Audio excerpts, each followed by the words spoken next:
Virginie, bonjour. Bonjour. Merci de ton intervention dans les différents réseaux du cabinet Travailleurs dans les îles et en particulier aujourd'hui dans le réseau APM.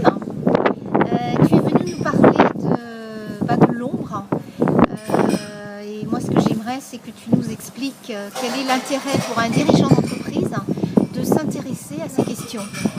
Eh bien écoute, moi ce que j'ai observé c'est que les tensions que peuvent vivre les humains d'aujourd'hui et les dirigeants d'entreprise avec leurs responsabilités, etc., les amènent souvent à avoir des moments un peu difficiles et que dans la vie, il est utile, en tout cas dans la deuxième partie de la vie, il est utile de pouvoir découvrir en soi-même des richesses, des opportunités, des aptitudes qui sont jusque-là cachées et qui peuvent vraiment permettre à la personne de se compléter et de s'équilibrer.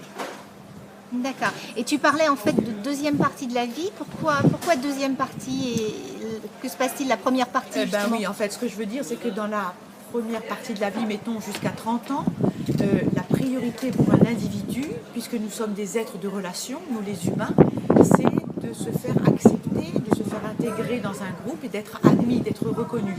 Donc il va développer ce que Jung appelle sa persona, c'est-à-dire la partie la plus périphérique de lui, qui va lui permettre d'être aimé, d'être reconnu, d'être apprécié. C'est en quelque sorte un peu son image idéale. Et puis, dans la deuxième partie de sa vie, il sera nécessaire qu'il puisse découvrir une autre partie, celle-là cachée, celle-là refoulée, dans laquelle il aura mis tout ce qui pourrait l'empêcher d'être aimé, d'être reconnu et d'être apprécié. Mais cette énergie et ces capacités qui sont refoulées dans l'ombre, tant qu'elles sont laissées dans l'ombre et inutilisées, on dira inapprivoisées, eh bien, constitueront une énergie qui couvre dans un coin et qui pourra manquer à la personne. Et c'est pour ça qu'on voit aujourd'hui beaucoup de personnes qui, dans une deuxième partie de leur vie, vivent des syndromes dépressifs, qui sont comme privés de leur énergie, de leur source de vie.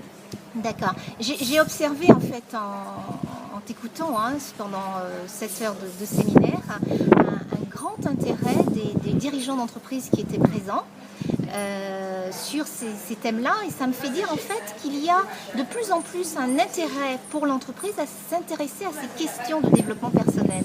Comment tu l'expliques ça?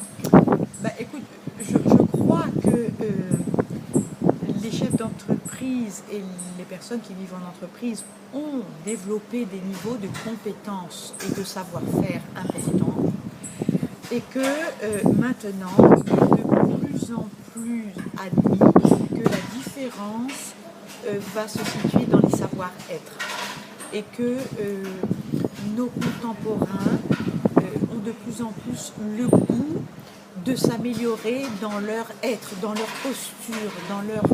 voilà. Et je crois que le développement personnel a un bel avenir dans le monde professionnel. Bien, écoute, je te remercie de nous avoir mis en lumière ce concept de l'ombre. Merci développé par ton accueil. À bientôt. Au revoir.